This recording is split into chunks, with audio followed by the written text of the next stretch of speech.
Ipinagtanggol ni Pangulong Duterte ang kanyang dating economic advisor na si Michael Yang. Kasabay nito, binanata ng Pangulo ang na-dismiss na pulis na si Eduardo Asierto na siyang nag-ugnay sa droga kay Yang at sa isa pang malapit sa Pangulo na si Alan Lim.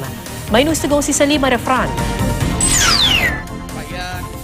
Huwag kayo maniwala nitong, lalo na ito si Asierto.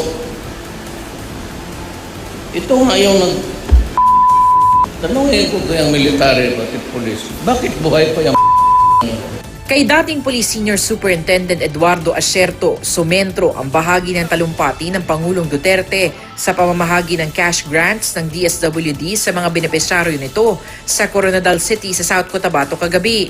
Si Asierto ang dating opisyal ng PNP Drug Enforcement Group na nag-uugnay ngayon sa dalawang personalidad na malapit sa Pangulo sa illegal na droga, sina Michael Yang at Alan Lim. Sila Michael Yang at Alan Lim nagpapacilitate ng entry ng drug sa customs by getting 50,000 per kilo. Yun yung report sa akin. Kung talagang galit si Presidente Duterte sa droga, bakit hindi niya ipinahuli ang mga nasabing taong ito? O pinaimbestigahan man lang? you are idiot. Asierto. Kasi alam ko na, sabi niya, hindi ko raw binigyan ng importansya. Bakit ko bigyan ng importansya? Kayo yung imbestigar, di gawin yung trabaho ninyo.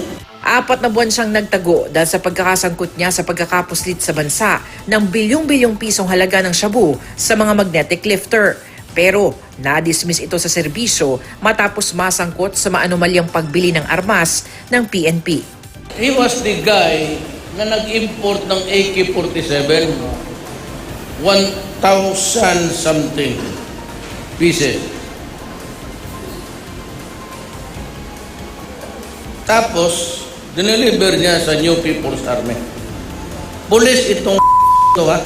Banat pa ng Pangulo kay Asierto. Alam ko siya na korap.